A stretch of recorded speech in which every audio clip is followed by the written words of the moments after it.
Hello दोस्तों, welcome back to another video. और आज का जो हमारा टॉपिक है, जो कि आपने डिस्क्रिप्शन और थंबनेल में देख ही लिया है, वो है AWS कॉस्टिंग रिडक्शन। तो एज अ डेवऑप्स इंजीनियर हमारी एक मॉरल ड्यूटी भी है और साथ के साथ हमारी एक रिस्पॉन्सिबिलिटी भी है, जो कि एज अ रोल है डेवऑप्स का, वो है कि हमको एक कॉस्टिंग पार्ट पे भी काम करना पड़ता है। अब कोई भी सर्विस है, हम लोग के अगर अपनी कंपनी में इंफ्रा में काम कर रहे हैं, तो किसी भी चीज़ को, किसी भी टास्क को पूरा करने के लिए हम एक एक्स अमाउंट को लगा सकते हैं। लेकिन आप सोचिए कि कुछ लॉजिक्स को यूज़ करके हम वही चीज़ को x/2 में या x/3 में या x समथिंग में, हम उस चीज़ को x जो है ये अमाउंट है हमारा, हम उसको सर्विस को, उस टास्क को उसमें पूरा कर सकते हैं। तो अब डाउट होगा कि यार ऐसा तो नहीं हो सकता है। तो आज मैं आपको दिखाऊंगा कि मैंने अपने ही कंपनी में उस पर मैंने $62,000 के बिल को $32,000 से नीचे लेके आया। तो इसके लिए मैंने क्या क्या स्टेप्स फॉलो करें, इसके लिए मैंने क्या क्या कॉन्फ़िगरेशन चेंजेस करें, मैं आपसे स्टेप बाय स्टेप आज डिस्कस करूंगा। और आई एम 100% श्योर कि आप अगर ये स्टेप फॉलो करेंगे तो आप भी अपने AWS की जो इंफ्रा की कॉस्ट आ रही है उसको 100% कम कर सकते हैं। तो सबसे पहले मैं आपको बताना चाहता हूं कि मैंने ये जो टास्क है पूरा, जो AWS इंफ्रा की कॉस्ट को डाउन किया है, ये ऐसा नहीं कि मैंने एक दिन में कर दिया, एक महीने में कर दिया है। इसके लिए मुझे काफ़ी मंथ लगे हैं, मेरी पूरी टीम का एफर्ट लगा है। तब जाके हम लोगों ने डेवलपर से डिस्कशन किया, हम लोगों ने मैनेजर्स से, जो हमारी लीडरशिप हैं, उनसे डिस्कशन किया, फंक्शनल लीडर से डिस्कशन किया। ये सब चीज़ें तभी हो सकती है पॉसिबल जब एक प्रॉपर डिस्कशन होगा, क्या चीज़ हमको करनी है, इंस्टेंस टाइप चेंज करने हैं कि नहीं करने हैं, कॉन्फ़िगरेशन में चेंज करना है कि नहीं करना है। तो डेवलपर्स का ऐसा भी नहीं करना है कि हमको कॉस्ट कम करने के चक्कर में प्रोडक्शन को डाउन कर देना है, करेक्ट। ऐसा भी नहीं करना है कि हमको कॉस्ट कम करने के चक्कर में जो टेस्टिंग एनवायरनमेंट है उनको ही डाउन कर देना है। लेकिन हमको ये भी समझना है कि हमारे टास्क भी पूरे हो जाएं और हमारी जो भी रिक्वायरमेंट्स हैं वो भी पूरी हो जाएं। और उसके लिए हम लोग क्या क्या किया वो मैं आपसे डिस्कस करना चाहता हूँ। सबसे पहले मैं आपको बताऊंगा जो हमारी दिसंबर 2022 की कॉस्ट है। अभी चल रहा है मंथ मई, और ये हम लोग, ये जो हमारी कॉस्टिंग डाउन हो गई थी लगभग अप्रैल में, लेकिन ये जो मई का मंथ है मैंने सिर्फ इसलिए रखा ताकि मैं देख सकूं कि हमारी पर डे कॉस्ट कितनी आ रही है, क्या जो मेरा टास्क है मैं वहां तक पहुंच पा रहा हूं कि नहीं पहुंच पा रहा हूं। तो उसके लिए मैंने मई का वेट किया है। तो हम लोगों ने ये लगभग 3-4 मंथ्स में इस चीज़ को अचीव कर लिया है। तो जैसा कि अभी आप देख पा रहे हैं अपने स्क्रीनशॉट पे कि दिसंबर 2022 का जो बिल है वो है $62,082 पहले हमको ये समझना पड़ेगा कि हमको कॉस्टिंग कम करनी कहाँ पे है, किन किन सर्विसेज पे करनी है, वो हम कहाँ पे देख पाएंगे। तो हम लोग जाते हैं AWS के बिलिंग सेक्शन में, जो कि अभी आप स्क्रीनशॉट पे देख पा रहे हैं। अब इसमें अगर आप गौर करेंगे तो आप देखेंगे कि जो हमारी मेजर सर्विसेज है, जैसे कि EC2, सबसे ज़्यादा अमाउंट हमने उसको ही पे किया, कितना, $29,704। तो हम लोग यहाँ क्या करेंगे, हम लोग जो मेजर सर्विसेज हैं जिसपे सबसे ज़्यादा हम पे कर रहे हैं, वो उन सर्विसेज को हम पहले देख लेते हैं। अगर आप गौर कर रहे होंगे स्क्रीनशॉट पे, तो हमने EC2 पे, S3 पे, RDS पे, डेटा ट्रांसफ़र पे, इसी पे सबसे ज़्यादा हम लोगों ने कॉस्ट पे किया है। और अगर हम लोगों ने इसी जो मेजर चंक हम लोग दे रहे हैं, अगर हम इस मेजर चंक को कम कर लेंगे तो हम लोग एक बड़ा अमाउंट बचा लेंगे। अभी आप अपनी स्क्रीन पे देख पा रहे होंगे जो बिलिंग सेक्शन है, उसमें से मैंने जो मेजर हमारी सर्विसेज हैं, जैसे EC2, S3, RDS और डेटा ट्रांसफ़र, इन 4 की जो हम लोगों ने दिसंबर मंथ में हम लोगों ने पेमेंट करी है, उसको मैंने लिख लिया है। हम लोगों ने टोटल कितना पे किया आप वो देखिए। अगर अपनी स्क्रीनशॉट पे आप देख रहे होंगे तो हम लोगों ने जो इन सभी सर्विसेज का टोटल पेमेंट किया है, सिर्फ इन 4 सर्विसेज का, वो कितना किया, $48,008। तो मतलब 62,000 में से हम लोगों ने 48,000 सिर्फ इसी सर्विसेज को दिया है। तो अभी हम गौर करेंगे कि हमको इन सर्विसेज पे ही हमको अपना एफर्ट डालना है उस कॉस्ट को कम करने के लिए। तो उसके लिए हम लोग एक एक करके डिस्कस करना शुरू करते हैं। तो सबसे पहले हम चलते हैं EC2 पे। EC2 मतलब क्या होता है, इलास्टिक कंप्यूट क्लाउड। अब इसमें हम लोग क्या करते हैं, इसमें हम लोग इंस्टेंसेस परचेज करते हैं, या हम लोग जो भी सर्वर्स चलाने हैं वो हम लोग EC2 पे चलाते हैं। तो इसके लिए अगर हमको इसकी कॉस्ट कम करनी है तो सबसे पहले हमको समझना पड़ेगा कि हमारी रिक्वायरमेंट क्या है। रिक्वायरमेंट क्या है मतलब, अगर क्या हमारी जो भी एप्लीकेशन हमको रन करनी है उस EC2 मशीन में, क्या उसको हकीकत में बस्टेबल इंस्टेंस टाइप चाहिए, या कंप्यूट इंस्टेंस टाइप चाहिए, या मेमोरी ओरिएंटेड इंस्टेंस टाइप चाहिए, ये हमको समझना पड़ेगा। और ये हमको कौन बताएगा, डेवलपर। डेवऑप्स का मतलब ये नहीं है कि आपको सिंपली एक रिक्वायरमेंट आई कि एप्लीकेशन रन करनी है EC2 सर्वर पे, आपने EC2 सर्वर कोई भी उठा लिया, M5 उठा लिया। हमको समझना पड़ेगा कि हमको रिक्वायरमेंट क्या है। कहीं ये तो नहीं हम लोग हमेशा T3, M5 इसी को चला रहे हैं।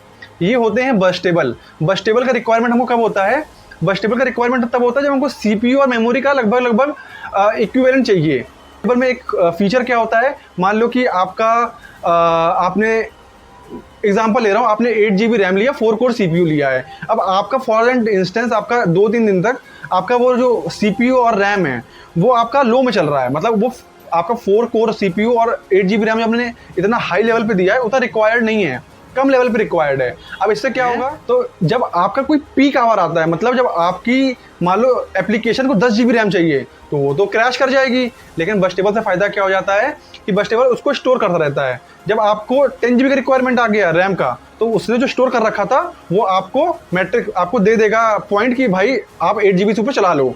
तभी आप देखना जब आप बस टेबल लेते हो ना, तो कई बार अगर आपके एप्लीकेशन सर्वर से EC2 सर्वर हैं, अगर वो 100% CPU या 100% रैम मेमोरी भी चले जाएंगे तो वो क्रैश नहीं करता है, साइट चलती रहती है। तो ये बस टेबल का फ़ायदा होता है।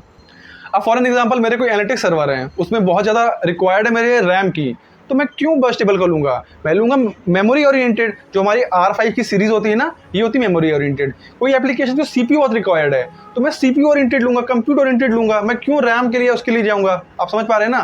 तो ये चीज़ हो गई एक इंपॉर्टेंट कि हमको कौन सा इंस्टेंस टाइप यूज़ करना है। Got it. सेकेंड पॉइंट, अब हम समझते हैं कि हमको ये तो हमारा टाइप हो गया कि हमको कौन से इंस्टेंस टाइप चूज़ करने थे। लेकिन अगर आप गौर करेंगे तो पहले इंटेल के चलते थे इंस्टेंस टाइप, ठीक है। फिर हम लोगों के लिए AMD आ गए हैं। क्या दोनों कोई अंतर है?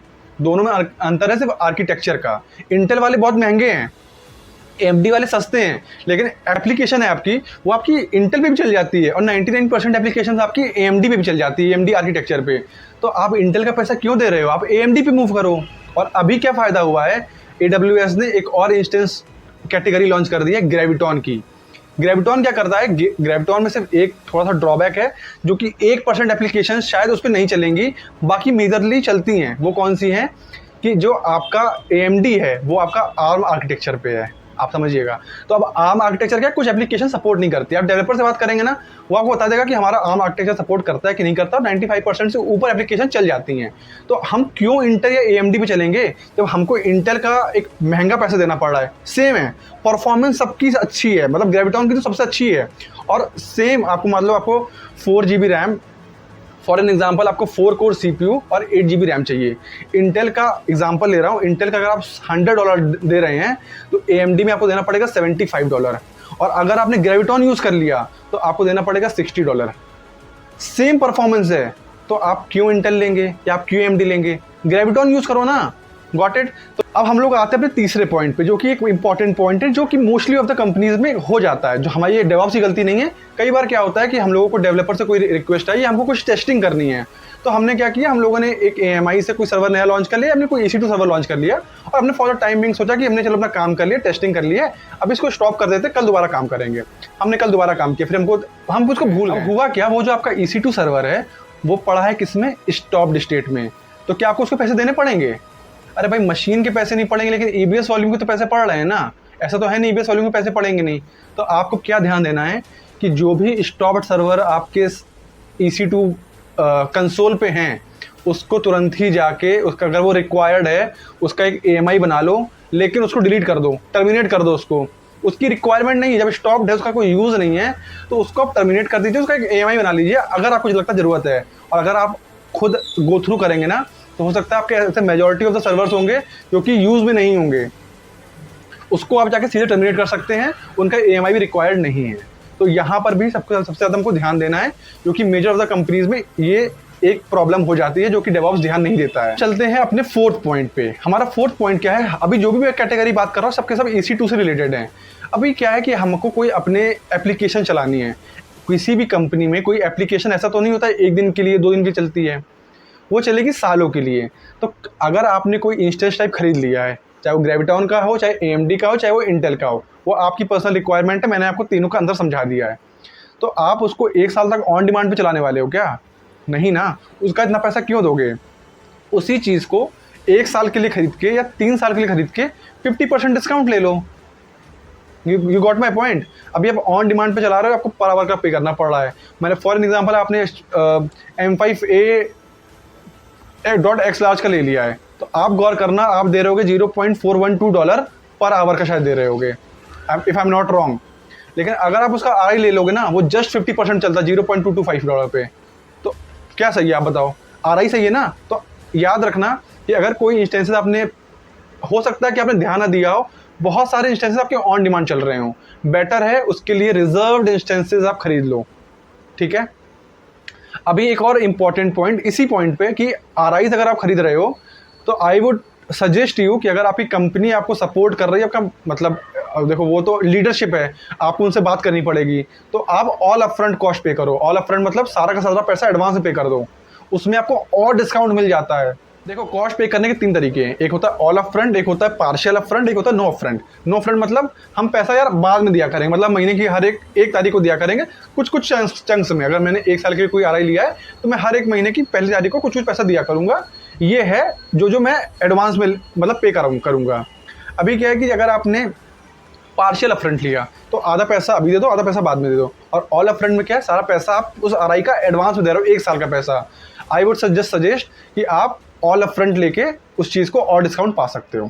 अब आते हैं हम लोग पॉइंट नंबर 5 पे। जो तो हम लोग जब रिजर्व इंश्योरेंसेस खरीदते हैं ना, तो उसमें हमको 2 ऑप्शन आता है, एक स्टैंडर्ड आरआई लेने का या एक कन्वर्टिबल आरआई लेने का। दोनों के एडवांटेज डिसएडवांटेज मैंने देखो लगा दिए हैं। अब क्या है, स्टैंडर्ड आरआई लोगे ना तो वो सिर्फ स्पेसिफिक उसी इंस्टेंस पे चलेगा, ठीक है। मतलब आपने अगर M5 AD.2X लार्ज का आपने इंश्योरेंस टाइप लिया है तो वो सिर्फ उसको ही मतलब सपोर्ट करेगा, उसका ही पैसा कम करेगा। लेकिन अगर आपने कन्वर्टिबल ले लिया है, फॉर एन एग्जांपल आपने समझ लो ले लिया है कोई ऐसा इंस्टेंस, फॉर एन एग्जांपल आपने ले लिया M5 AD.2X लार्ज। अब मुझे इतना याद नहीं कि इसमें कितने कोर CPU है, कितने GB रैम होता है। मैं आपको एग्जांपल ले रहा हूँ कि मान लो एक X इंस्टेंस टाइप है जिसका 4 कोर CPU है और 8 GB रैम है। अब आपने क्या परचेज किया है, कन्वर्टिबल आरआई। अब इसका फायदा क्या होगा, मान लो आपका कोई भी इंस्टेंस चल ही नहीं रहा है एक्स इंस्टेंस टाइप का, इसमें 4 कोर CPU और 8 GB रैम है, आपने कन्वर्टिबल लिया है। अगर आपने 2 इंस्टेंसेज लॉन्च कर रखे हैं 2 कोर CPU के और 4 GB रैम को, तो ये उसको चलाने देगा, उसको चलाने देगा। आपने खरीदा एक है लेकिन ये 2 को सपोर्ट कर रहा है। ये फायदा होता है कन्वर्टिबल का। अब कन्वर्टिबल थोड़े से महंगे आते हैं लेकिन वो आपको फीचर ज़्यादा देते हैं।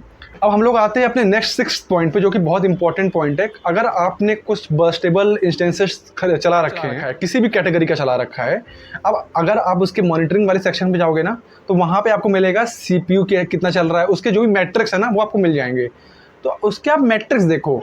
अरे ऐसा तो नहीं कि हमने उसको ले रखा है 4 कोर CPU और जब हम लोग CPU परसेंटेज देख रहे हैं पिछले 1 हफ्ते का या 1 महीने का, तो वो दिखा रहा है कि वो चल रहा है 10% से नीचे, या वो चल रहा है 10% पे 50%, 40% से नीचे चल रहा है। अगर कोई भी ऐसा इंस्टेंस टाइप है जिसकी मैट्रिक्स इतने लो चल रहे हैं तो उसका इंस्टेंस टाइप डिक्रीज करो ना। उसको तो 4 कोर CPU रिक्वायर्ड ही नहीं है, उसको रिक्वायर्ड 2 कोर CPU। तो जो भी उस एप्लीकेशन को स्पेसिफिक इंस्टेंस टाइप रिक्वायर्ड है उस पर वही अटैच करो। अपने पॉइंट नंबर 7 पे स्क्रीनशॉट पे दिखा रहा हूँ कि हम लोग ABS पे जो हम लोग स्नैपशॉट लेते हैं उसका कितना पैसा पे कर रहे हैं। तो आप देख रहे हैं, अभी मैं आपको दिखा रहा हूँ दिसंबर मंथ का। अभी आप देख रहे हैं जो मेरे टोटल EC2 का कॉस्ट आया 29,078 रुपीज़ के $US के आसपास, उसमें से मैंने लगभग 6,000 $6,000 मैं किसका पे कर रहा हूँ, सिर्फ स्नैपशॉट का। क्या हमको इतने स्नैपशॉट रिक्वायर्ड हैं, ये हमको देखना पड़ेगा। अगर आपने AMI क्रिएशन करते गए हो तो AMI जब क्रिएट करोगे तो उसका स्नैपशॉट भी क्रिएट हो जाएगा। जब AMI क्रिएट कर रखी है, उसका स्नैपशॉट क्रिएट कर रखा हो तो क्लीन अप नहीं करोगे, उसका पे करना पड़ेगा ना।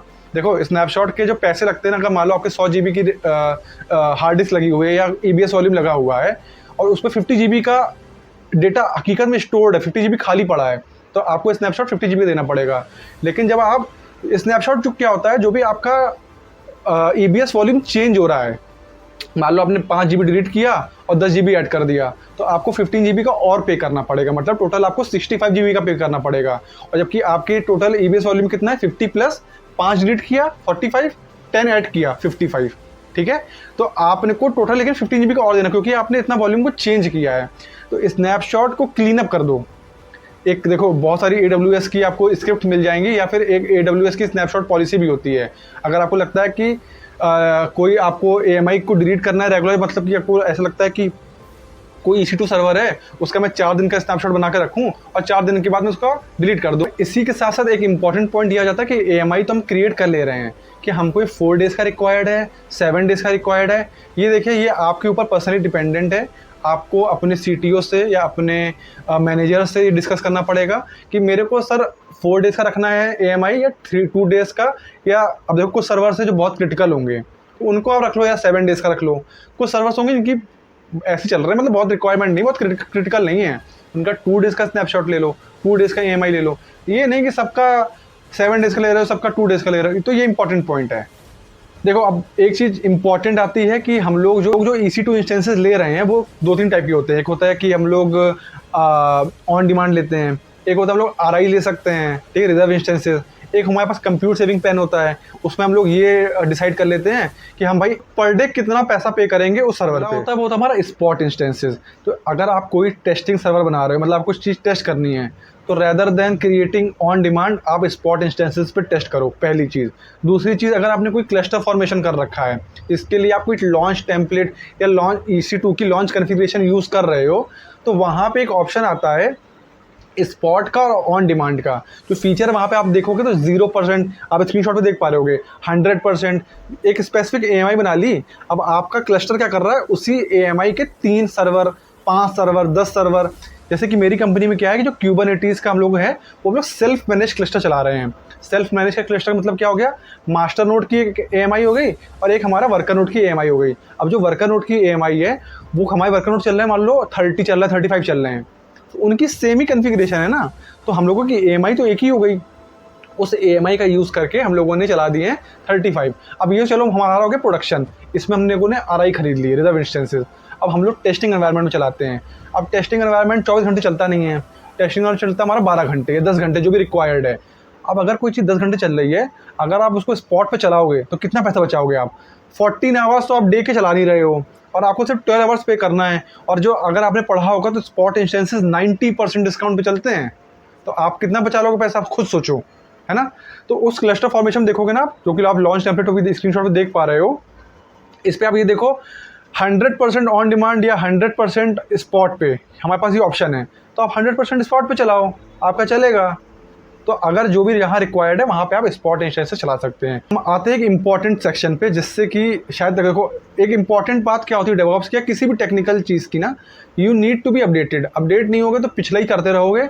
और जैसे कि अगर आप देखो बहुत सारी कंपनीज़ हैं जो पहले C लैंग्वेज पे काम कर रही थी, फिर C++ पे, जो कि आज भी चलती है, जावा आज भी चलती है, और पाइथन, रूबी, ये सब अब चलने लगी हैं। अगर कोई कंपनी अपना पूरा टेक स्टैक C पे चला के रखेगी, अगर उसकी एप्लीकेशन की रिक्वायरमेंट ही कुछ वैसी, तो अलग बात है। Otherwise I would just suggest कि हमेशा अपडेट होना चाहिए नई नई टेक्नोलॉजी से, नई नई लैंग्वेजेस से। तो इसी तरीके से जो हमारी EC2 के साथ एक एसोसिएटेड सर्विस क्या होती है बताओ, इलास्टिक ब्लॉक स्टोरेज, EBS। अब हम लोग EBS में अगर आपने ध्यान दिया होगा तो EBS की भी 2-4 कैटेगरीज होती हैं, GP2, GP3, IO1, input output, है ना, HDD जो सबसे पुराना चलता था, जो सबसे स्लो चलता है।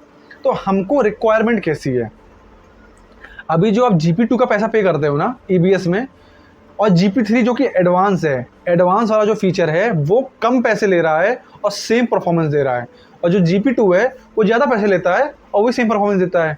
किस पे जाना चाहिए, GP3 पे ना।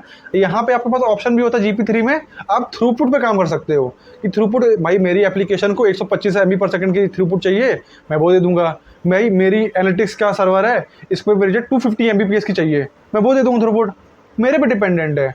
IOPS हमको डिसाइड कर सकते हैं, हम वो IOPS भी कर सकते हैं।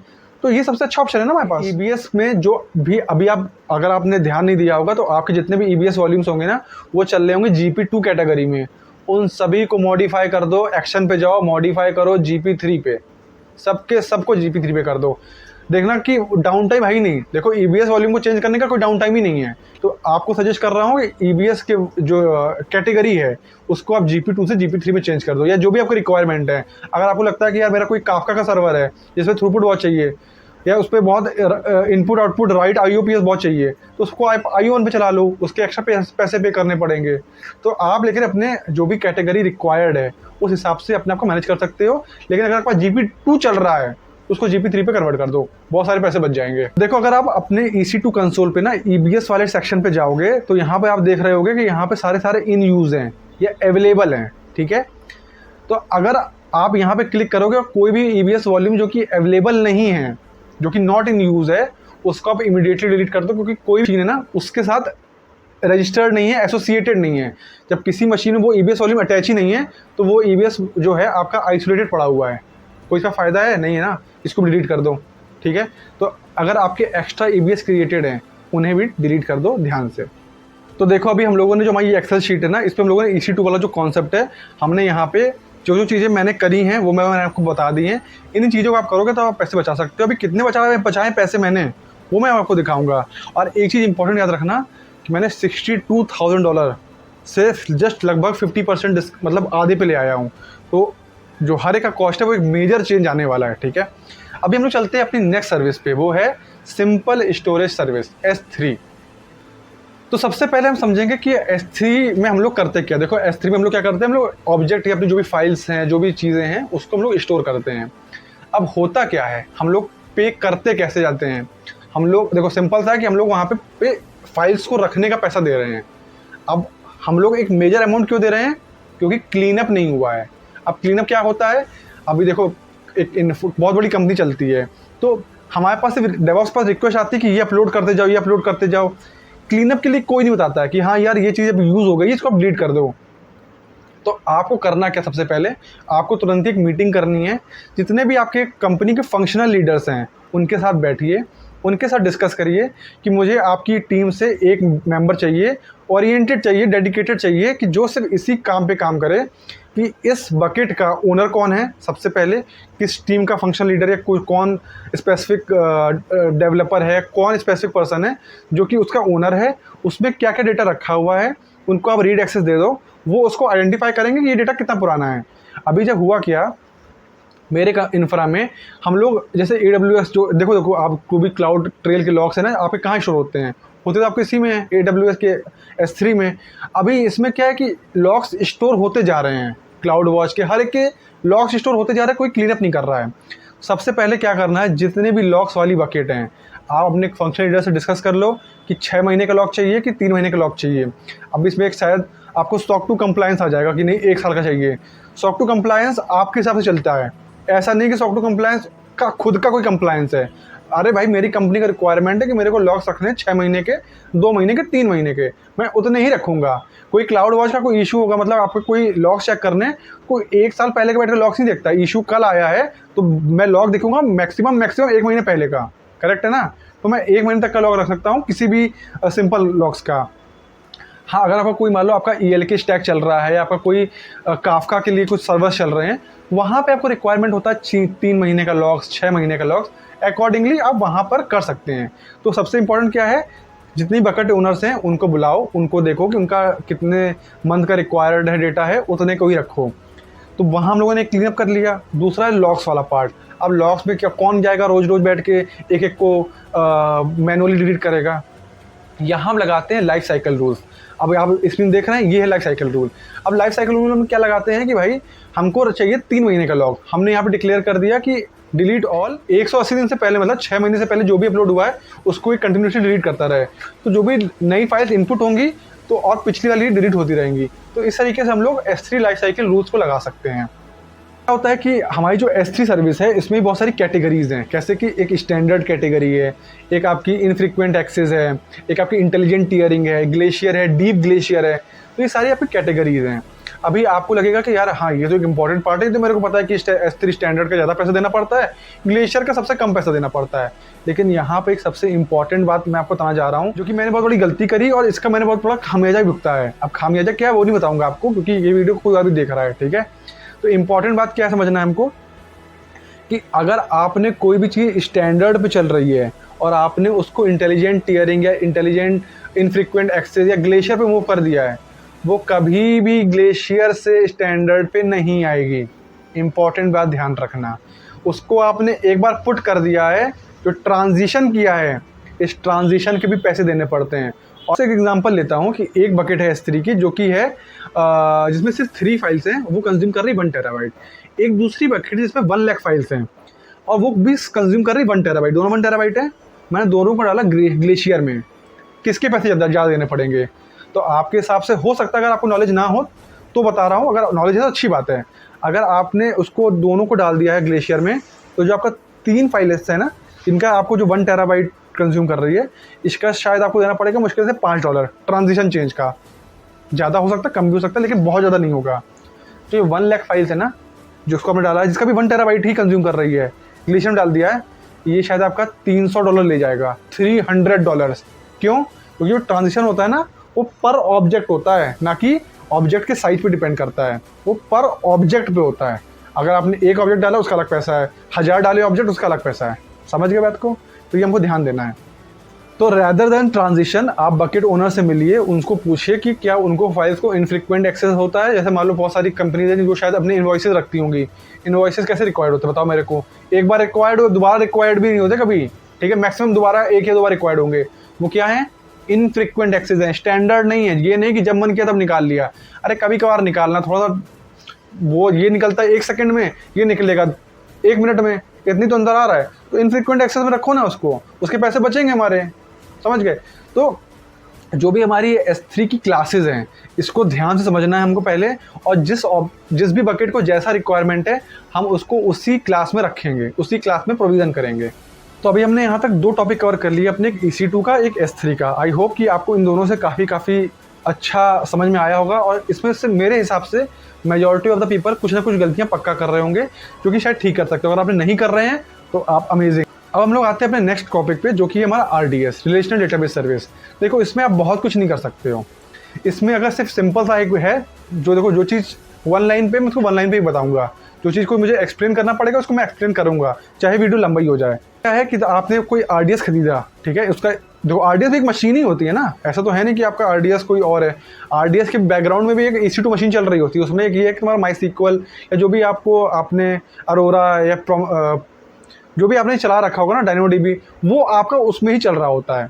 अब RDS में क्या है कि आपने कोई इंस्टेंस टाइप खरीदा है, जो कि है DB डॉट, RDS का इंस्टेंस टाइप ऐसे स्टार्ट होता है ना, DB dot M5 dot something something. तो अभी क्या है, अगर आपने ये RDS खरीद लिया है तो RDS को भी आप रिजर्व इंस्टेंसेस खरीद लो। अभी आप स्क्रीन पे देख पा रहे हो जो RDS है, देखो इसमें DB डॉट T2 मीडियम है, या जो भी DB dot M5 dot X large है, ठीक है? अभी जो ये MySQL का हमारा ये RDS है, इसको आप रिजर्व इंस्टेंसेस के रूप में खरीद लो। तो आते हैं अपने अगले टॉपिक पे, जो कि है data transfer. Data transfer is like more little deep into, हमको थोड़ा सा ध्यान से की चीज़ करनी पड़ेगी। अभी क्या है डेटा ट्रांसफ़र? डेटा ट्रांसफ़र आपकी 3 टाइप की कॉस्टिंग होती है। पहली है आपकी डेटा ट्रांसफ़र रीजनल बाइट। फिर है, अगर आप लोग AWS बिलिंग में खोलोगे ना तो आपको मिलेगा कि आप 3 डिफरेंट सेक्शंस में पैसे पे कर रहे हो सकता है अदर सेक्शन में भी पे कर रहे होगे। मेजरली मेरे यहाँ पे ये 3 सेक्शंस है जिस पे मैंने पे किया है, तो मैं आपको वो बता रहा हूँ कि वो उसको आप चेंज कर सकते हो क्या नहीं कर सकते हो। एक है आपका AWS आउट बाइट और एक है आपका डेटा ट्रांसफ़र आउट बाइट। अब इन तीनों को मैं आपको जल्दी जल्दी मतलब समझा देता हूँ। तो डेटा ट्रांसफ़र रीजनल बाइट है, ये आपका इंट्रा रीजन, मतलब अगर आपके एक रीजन में 2 अवेलेबिलिटी जोन है, अवेलेबिलिटी जोन 1, अवेलेबिलिटी जोन 2, इनके बीच में कोई कम्युनिकेशन हो रहा है, किसी भी इनके बीच में कोई डेटा ट्रांसफ़र हो रहा है इन अ रीजन 2 अवेलेबिलिटी जोन में, तो ये आप क्या हो गया, डेटा ट्रांसफ़र रीजनल बाइट, जो कि बोलेंगे हम लोग इंट्रा रीजन। ठीक है, बात करते हैं AWS आउट बाइट। अब ये क्या होता है, इंटर रीजन, मतलब एक रीजन से दूसरे रीजन में। अभी हम लोग बात करते हैं एक रीजन के 2 अवेलेबिलिटी जोन में। अब मैं आपसे बात कर रहा हूँ 2 डिफरेंट टाइप के क्या रीजन्स में। आपका एक रीजन 1 है, रीजन 2 है। अब आपका अगर इन दोनों के बीच में कोई भी डेटा ट्रांसफ़र हो रहा है, इसको हम लोग बोलते हैं AWS आउट बाइट्स। तो हम लोग बात कर रहे हैं डेटा ट्रांसफ़र आउट बाइट। अब ये क्या होता है, किसी भी रीजन से इंटरनेट पे कोई भी डेटा ट्रांसफ़र होगा तो वो आता है हमारा डेटा ट्रांसफ़र आउट बाइट। तो अभी आपको मन में डाउट होगा कि मैंने आपको 3 चीज़ बता दी हैं। अभी आप थोड़ा ना बिलिंग के जो पूरा एक इनवॉइस आता है उसमें बैठ के छांटते फिरोगे कि मैंने कहाँ पे कितना पे किया। So what you can do, go to the cost explorer, वहाँ पे आपको मिलेगा डेटा ट्रांसफ़र का सेक्शन। वहाँ पे आप लोग देखो राइट साइड पे दिख रहा होगा पूरे फिल्टर्स हैं, यहाँ पे आप फिल्टर लगाओ डेटा ट्रांसफ़र, और इसके बाद आप यहाँ फिल्टर लगाओ और नीचे आपको मिल जाएगा यूजेस। ठीक है, यहाँ पे आप AWS ट्रांसफ़र रीजनल बाइट डालोगे तो आपको यहाँ पे 3 ऑप्शन मिल जाएंगे कि इंटर रीजन, मतलब रीजन में ही कितने आ रहे हैं आउट और इन। ठीक है, जो डेटा ट्रांसफ़र इन हुआ है आउट हुआ है उसका कितना आपको कॉस्ट दिया, ये पूरे डिटेल्स आपको इसी से मिल जाएंगे कॉस्ट एक्सप्लोरर से। तो यहाँ पे आप मेजरली फाइंड कर सकते हो डेटा ट्रांसफ़र का कॉस्ट आप कितना पे कर रहे हो, पहली बात इंपॉर्टेंट। दूसरी बात, अब इसमें पैसे बचाएं कैसे हम, तो हमको समझनी पड़ेगी अपनी प्रोडक्ट की रिक्वायरमेंट। अगर हमारे प्रोडक्ट की रिक्वायरमेंट ऐसी है ही नहीं कि हम एक रीजन से दूसरे रीजन में, हमारा जो प्रोडक्ट है वो सिर्फ इंडिया बेस पे है, तो हम एक रीजन से दूसरे रीजन में पैसे क्यों लगाएं। अगर हमारा कोई एक रीजन से दूसरे रीजन में हमारा कोई कम्युनिकेशन हो रहा है, उसको इमीडिएटली चेंज कर दो, रीजन टू रीजन के बदले उसको एक ही रीजन में जितनी भी वो कम्युनिकेशन कर रहा है। अभी यहाँ पे आपको एक ऑप्शन मिलता है कॉस्ट एक्सप्लोरर में API रिस्पॉन्स का। एपीआई रिस्पॉन्स से क्या होता है कि आपकी कौन सा लोड बैलेंसर, कौन सी सर्विस वो एक्चुअली में डेटा ट्रांसफ़र कर रही है और वो कंज्यूम कर रही है, तो आपको और डिटेल्स मिल जाएंगी। अगर आपका कोई रीजन टू रीजन कम्युनिकेशन हो रहा है तो चेंज कर दीजिए वन रीजन में, ठीक है। जो मेरा इंफ्रा है ना, मैं आपको उस अकॉर्डिंगली बता रहा हूँ। अगर आपका रीजन टू रीजन रिक्वायरमेंट है तो वो रखिए। सेकेंडरी, अगर आपका अवेलेबिलिटी जोन एक ही अवेलेबिलिटी जोन में रिक्वायर्ड है, देखो एक हमारे पास कॉन्सेप्ट आता है हाई अवेलेबिलिटी का। तो हाई अवेलेबिलिटी हम लोग एक ही अवेलेबिलिटी जोन ही बना सकते हैं। हाई अवेलेबिलिटी का मतलब यही नहीं होता है कि आप डिफरेंट अवेलेबिलिटी जोन्स, वो भी होता है कि आप डिफरेंट अवेलेबिलिटी जोन्स बनाइए, लेकिन ऐसा नहीं तो नहीं कहीं आप हाई अवेलेबिलिटी के चक्कर में, आरटीओ और आरपीओ के चक्कर में इंफ्रा की कॉस्ट इतनी बढ़ा दे रहे हैं कि कंपनी डूब जाए आपकी। आप समझ रहे हैं ना। अगर हाई अवेलेबिलिटी होता है कि हमारे को अगर कोई हमारी एप्लीकेशन डाउन हुई तो हमारा उसको आरटीओ और आरपीओ कितना है, मतलब उसको हम लोग जो अप लेके आएंगे एप्लीकेशंस को, उसमें कितना टाइम लगेगा। ऐसा तो नहीं कि उसको हम 1 सेकंड लाने के चक्कर में कि हमारा एप्लीकेशन डाउन हो तुरंत ही अप आ जाए, उसके लिए हमने इंफ्रा की कॉस्ट दुगनी कर दी है। जो चीज़ हमारी 100 रुपये में चल सकती थी उसके लिए हम लोग 200 रुपये पे कर रहे हैं। You are getting my point. क्या करेंगे, अगर आपका कोई एक ही रीजन में 2 अवेलेबिलिटी जोन में के बीच में कोई कम्युनिकेशन हो रहा है और जो कि रिक्वायर्ड नहीं है, तो उन सभी एप्लीकेशंस को आप एक ही अवेलेबिलिटी जोन में रन करिए। तो इस तरीके से आप समझ सकते हैं डेटा ट्रांसफ़र की कॉस्ट को आप कैसे कम ज़्यादा कर सकते हैं। हमारी लिस्ट में जो मेजर चंक्स थे ना, वो मैंने कवर कर लिए कि उसमें मैंने कैसे कैसे रुपए कम करें। अभी मैं आपको एक चीज़ और बता देता हूँ जो कि अभी इस पर मैं वर्क करूँगा। क्या है कि वो लोड बैलेंसर। अभी मैं आपको बता रहा हूँ लोड बैलेंसर के बारे में। तो लोड बैलेंसर में क्या होता है कि हम लोग इसमें लगभग एक लोड बैलेंसर का लगभग $18 कॉस्ट देते हैं, चाहे यूज़ करें या ना करें। तो व्हाट यू कैन डू, आप सिंपली जाओ लोड बैलेंसर पे, उसके मैट्रिक्स मिलेंगे आपको। आप मैट्रिक्स पे देखो क्या वो लोड बैलेंसर यूज़ हो रहा है कि नहीं हो रहा है। अगर वो लोड बैलेंसर यूज़ नहीं हो रहा है तो उसको आप तुरंत ही डिलीट कर दीजिए।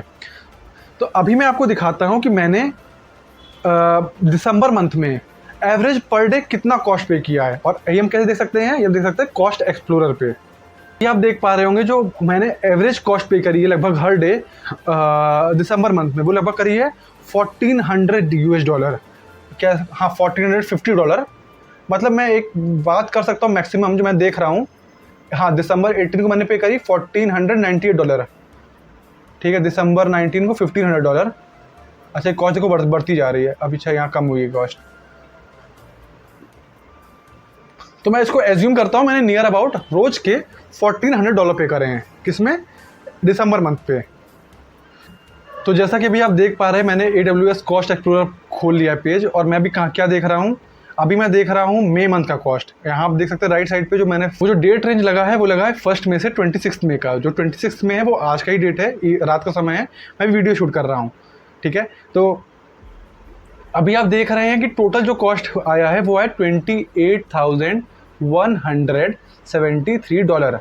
और अगर आप गौर कर रहे होंगे तो लगभग मैं पर डे कॉस्ट देता हूँ, कभी $700 दिया, कभी मैंने कभी $666 दिया है। और उससे नीचे सारी सर्विसेज लिखी हुई हैं कि मैंने किस सर्विस का कितना पैसा पे किया है, वो भी नीचे लिख के आ रहा है। अगर मैं एवरेज मान लेता हूँ, जो कि कभी आपको देख रहे होंगे स्क्रीन पे किया है, कभी मैंने $683 पे किया है, कभी 700 कुछ पे किया है, लेकिन किसी भी दिन $750 से ऊपर नहीं गया कभी भी। 700 मतलब मैक्सिमम टाइम $700, $666, $720 इतने पे ही चल रहा है, कभी भी $750 को एक्सीड नहीं किया है। तो अगर आप गौर करेंगे तो दिसंबर मंथ में मैं कितना पे कर रहा था पर डे का, एवरेज कॉस्ट है नियर अबाउट $1500। और अभी कितने पे आ गया, मैं मैक्सिमम लेके चल रहा हूँ मैं यहाँ पर। तो मैंने दिसंबर मंथ में दिसंबर 22 को मैंने $2312 पे करा है। और अगर मैं इस पे आ जाऊँ मई में, सीधा मैंने कितने पे आ गया, 750। क्या 50% कम हुआ कि नहीं हुआ, आप बताइए। मैंने यहाँ पे दिखाया कंपैरिजन आपको कि मैंने कितना बड़ा डिफरेंस लेके आया हूँ। अगर आप देखेंगे दिसंबर में तो मैंने पे किया था लगभग 29,000 EC2 का, जो कि अभी मैं कितने पे लेके आ गया हूँ, $10,512 पे। अब जो कितना डिफरेंस है। इसी तरीके से मैंने यहाँ पे सारे कंपेयर करके दिखा दिए आपको, S3 का, RDS का, डेटा ट्रांसफ़र का। तो अभी तो आप लोगों को ये लग रहा होगा कि मैंने जो इसमें आपको बिल दिखाया है ये सिर्फ 26 मई तक का है। तो देखो अभी 4 दिन और बाकी है, 27, 28, 29, 30, 31, सॉरी 5 डेज़ और बाकी हैं। तो अपने हिसाब से आप खुद सोच लो। एक तो मैंने जो स्पॉट इंस्टेंसेस चलाए हैं टेस्टिंग एनवायरनमेंट पे, तो वो तो चलेंगे नहीं वीकेंड पे, ठीक है। अभी सैटरडे संडे पड़ेगा तो उस पर चलेंगे नहीं, तो मैं 3 डेज़ वो चलेंगे, ठीक है। तो वहाँ एक कॉस्ट बचेगा। तो मेज़र में अगर मैंने पर डे कॉस्ट देखा है, एवरेज मान लेता हूँ $750, तो 750 इंटू 5 करोगे तो कितना आएगा, $3,750। ये मैक्सिमम अमाउंट है जो मैंने पर डे के हिसाब से देखा है आप लोगों ने भी। तो अगर आप जो भी मेरा बिल आया है उस पर आप $3,750 और ऐड कर दो, तो इतना मेरा मंथली बिल आया है मे का। Now you get my point. So everything I have shared you with all the proofs, whatever the things I did, I just show you whatever the actions I have taken, however the provisioning I did. So all these things I have shared with you with all the proofs. So now if you will implement the same thing, I am 100% sure, and I can guarantee you also that you are definitely gonna decrease your monthly AWS bill. AWS का bill कम कर सकते हैं, and ये 100% efficient है। देखो मैंने करके दिखाया, इसीलिए मैं इसको बना रहा हूँ वीडियो को। अगर आपको इस वीडियो में कोई भी डाउट हो, कहीं पर भी डाउट हो, किसी भी सर्विस पे डाउट हो, तो मेरा नीचे डिस्क्रिप्शन पे लिंक्डइन का मेरा आईडी मिल जाएगा। आप डायरेक्टली आके मेरा लिंक्डइन पे कनेक्ट कर सकते हैं। आपको कोई डाउट हो तो आप कमेंट सेक्शन में पूछ सकते हैं। तो ठीक है, वीडियो को यहीं पे हम एंड करते हैं। वीडियो काफ़ी लंबा हो चुका है, और हमने आज क्या सीखा है कि हम लोग AWS के बिल को 100% कम कैसे लेके आते हैं। अगर आपको ये 1% भी एफिशिएंट लगा हो कि हाँ इससे मेरी कुछ हेल्प हुई है, मेरे इंफ्रा में कुछ कम हुआ है, तो आप प्लीज़ कमेंट सेक्शन में जरूर लिखिएगा कि आपने क्या अप्रोच यूज़ करी और आपने कैसे कम किया है। तब तक के लिए bye bye, take care. Video को यहीं पे एंड करते हैं। अगर कोई डाउट हो तो जरूर पूछ लीजिए कमेंट सेक्शन पे। तब तक बाय बाय, टेक केयर। और हाँ, एक इंपॉर्टेंट चीज़ जो कि सब चीज़ चलती रहेंगी, मतलब काम चलता रहेगा, डेवऑप्स चलता रहेगा, लेकिन like, share, comment, subscribe important है ना। ठीक है, तो चलो फिर वीडियो को एंड करते हैं। बाय बाय, टेक केयर, और अपना ख्याल रखिएगा। तब तक good night, bye bye, love you all.